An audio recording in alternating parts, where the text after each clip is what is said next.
انا نحن نزلنا الذکر وانا لہو لحافظون۔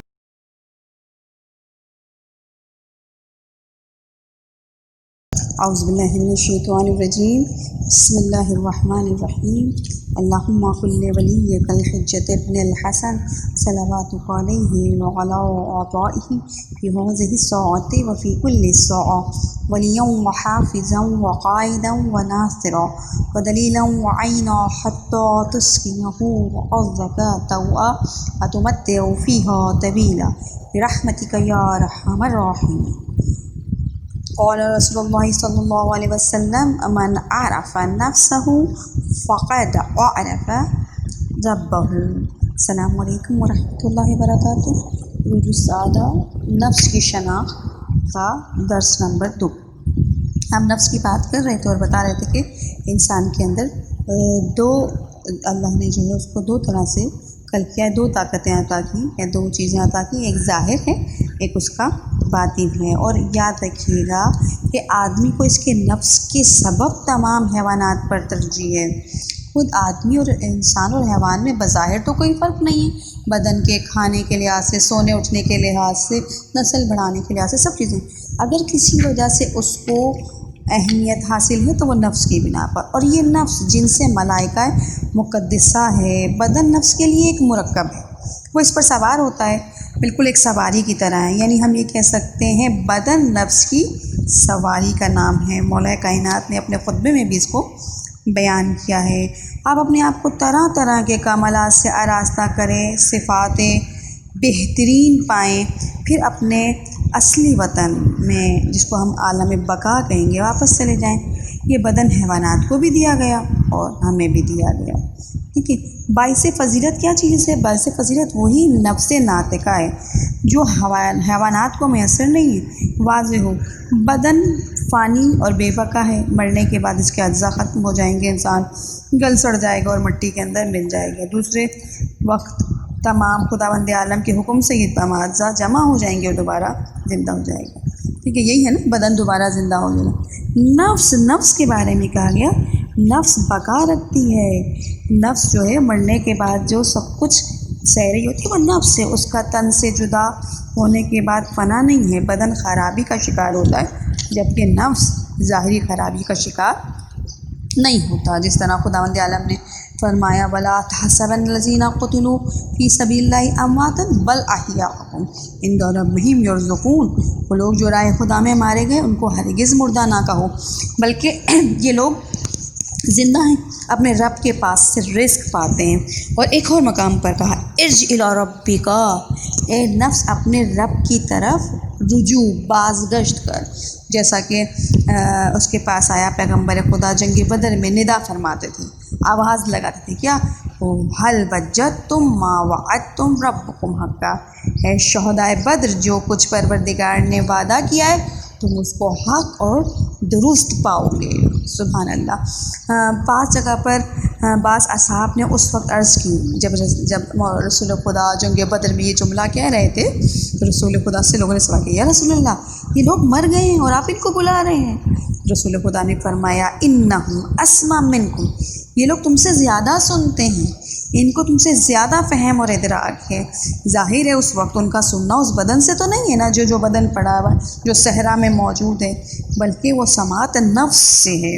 اور آپ کو معلوم ہو انسان کے دو حصے ہیں، ایک تو روحانی، پہلا حصہ روحانی جس کو عالم ارواح ملائکہ مقدس سے مناسبت ہے، دوسرا جسمانی جس کو حیوانات اور سے مشابہت دے سکتے ہیں۔ اس کے ذریعے سے یہ جز ہے جسمانی، چند روز کے لیے اس عالم دنیا میں آتا ہے، جز روحانی کے واسطے سے عالم اعلیٰ کی طرف سفر کر کے وہاں کے باشندوں کے ساتھ مصابحت کرتا ہے، بشرط دنیا میں اس قدر ترقی کر چکا ہو کہ جزو روحانی اور جزو جسمانی پر غالب آ جائے۔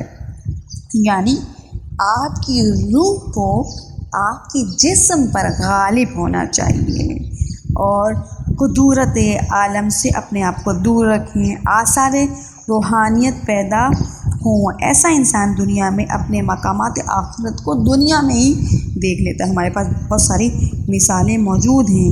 آپ نور الہی سے جو بھی اپنے نفس کو بلندی کی طرف لے جانا چاہتا ہے اور نفس کی تربیت کرتا ہے اور نفس کو جو ہے وہ بہترین منازل کی طرف لے جاتا ہے، تو نور الہی سے اپنے دل کو روشن کرتا ہے۔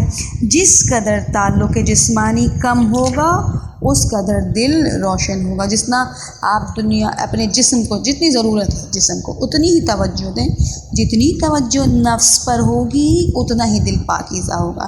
یہاں تک کہ دنیا کی جدائی کا زمانہ آئے گا تو تمام پردے ہٹا دیے جائیں گے اور تمام اسرار کا مشاہدہ کرے گا، چہرہ نفس سے مادیت کا حجاب ہٹ جائے گا۔ اس وقت تمام رنج و الم دل سے غم دور ہو جاتے ہیں۔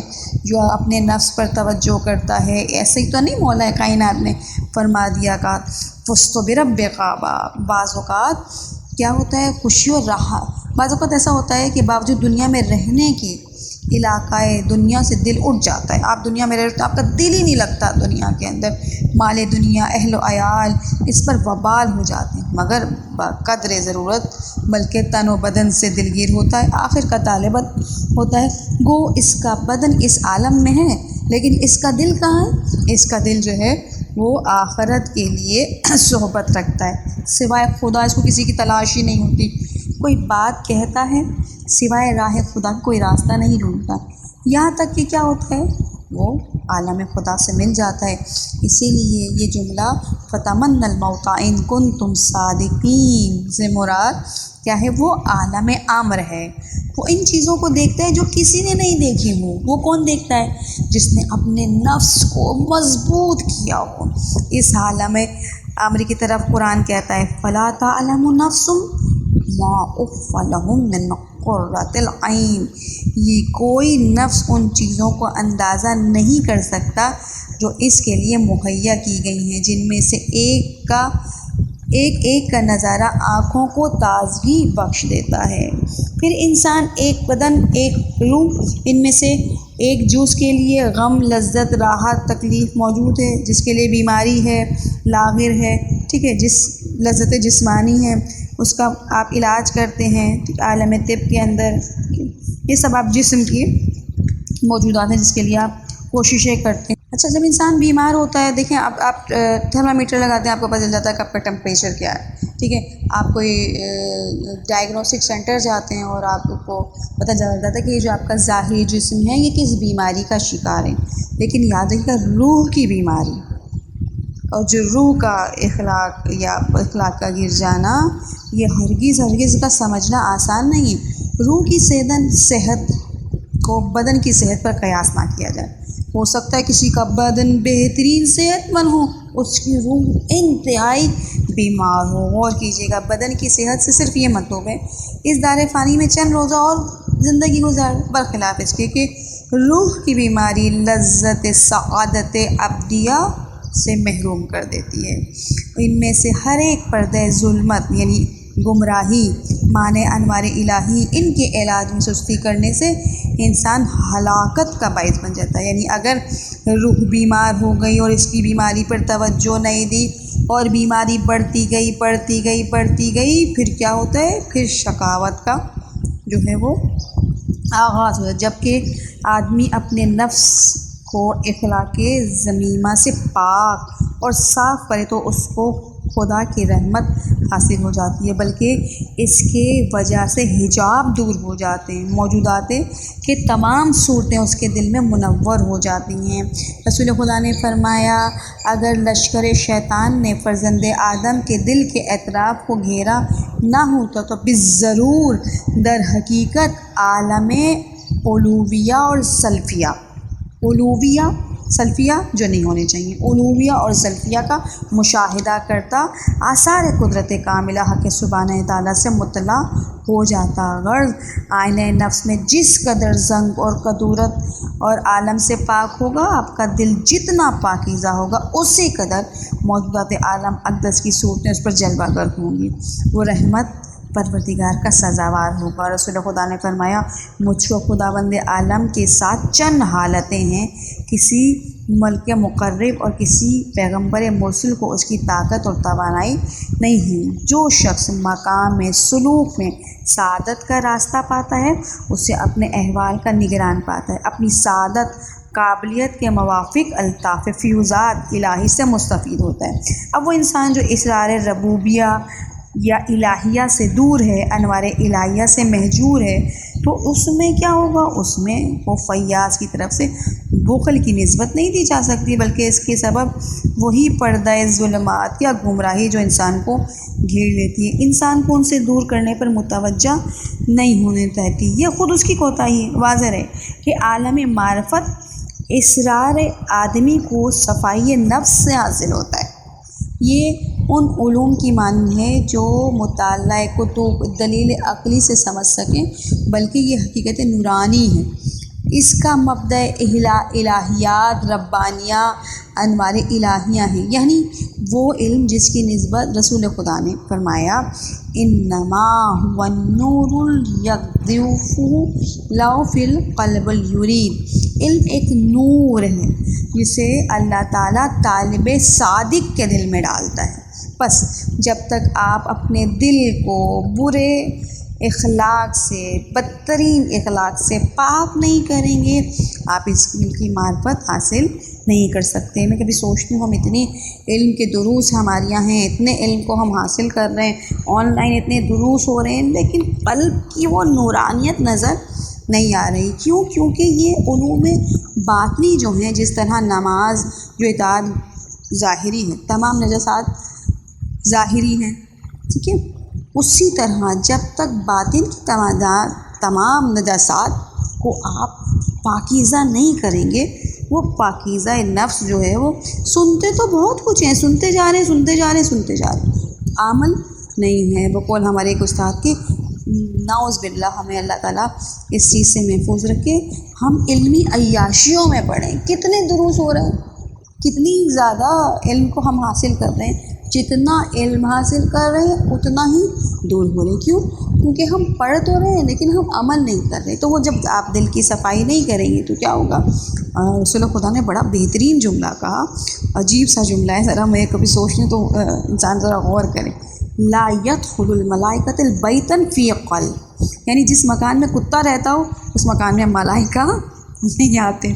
تو آپ دیکھیے کتا کیا ہے، پس جس خانہ خدا میں کتے کی طرح صفات رہتی ہوں، کس طرح جھپٹتا ہے، کس طرح چھینتا ہے، کس طرح خود غرض ہوتا ہے، اس میں ملائکہ نہیں پا سکتے۔ اس دل کو، اس کی نفس کو، اس کی خواہشات کو جو ہے وہ رسول خدا نے کتے سے تشبیہ دی ہے۔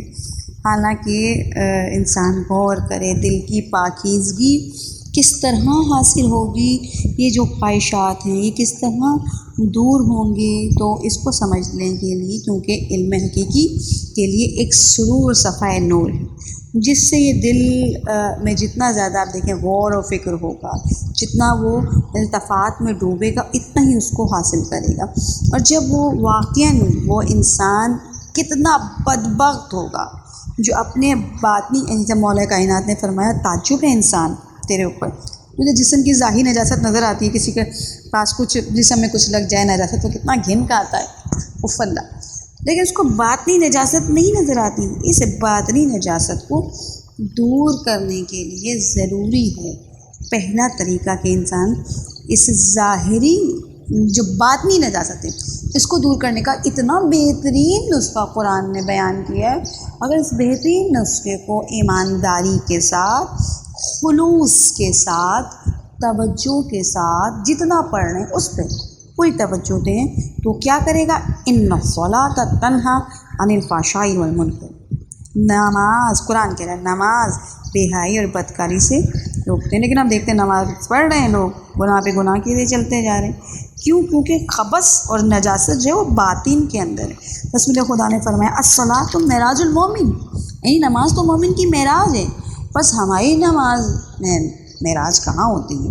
مولانا روم نے جو ہے وہ بڑا خوبصورت ایک شعر کہا ہے کہ نموش، میں فارسی نہیں پڑھتی اس لیے کہ نہ مجھے اتنی مزیدار پڑھنی آتی ہے نہ آپ کو مزہ سنیں، جو لوگ عبادات جسمیہ کی عادت کرتے ہیں مگر دل کی صفائی نہیں کرتے، اور اپنے نفس کو پاک نہیں کرتے، ان کی مثال اس قبر کی مانند ہے جس کو بہت آراستہ کیا ہو، بہت خوبصورت بنایا، مگر اس میں بدبو پوشیدہ ہو۔ جیسے جناب زینب نے اپنے خطبے میں کہا کہ تمہاری مثال اس تابوت کی مانند ہے کہ جس کے اندر جو ہے وہ بہت خوبصورت، تابوت کے اندر جواہرات تو لگے ہوئے ہوں لیکن بدبودار جسم پوشیدہ ہے، یا مثل اس اندھیرے کے گھر کے جس کے کوٹھے پر چراغ روشن ہو، یا مانند اس زراعت کرنے والوں کے جس نے بیج تو بویا ہو اور اس امید پر کہ بیج ہرا بھرا ہو کے گھاس اور بیج ہرا بھرا ہوگا اور گھاس ہو پائے، اس میں اگتی ہوئی زراعت کرنے والا صرف گھاس کو کاٹے، یہ غفلت ہے، یہاں تک کہ وہ جڑ قوت پکڑے اور زراعت کو خراب کر دے۔ جس نے عبادت ظاہری کی عادت کی مگر صفائی ناپاکی دل کی طرف متوجہ نہیں ہو، مثل اس بیمار کے جس کا بدن خارش میں مبتلا ہو، حکیم اس کو پینے کے لیے دوا دے، اس کے بدن سے مادہ خارش نکل جائے، نیز دوسری ایسی دوا بدن پر ملنے کے لیے دے، اس کا ظاہری اثر بھی دفع ہو جائے، وہ بیمار پینے والی دوا کو ترک کر دے، جسم پہ ملنے والی دوا کو لگا لے، تو کیا ہوگا اسے؟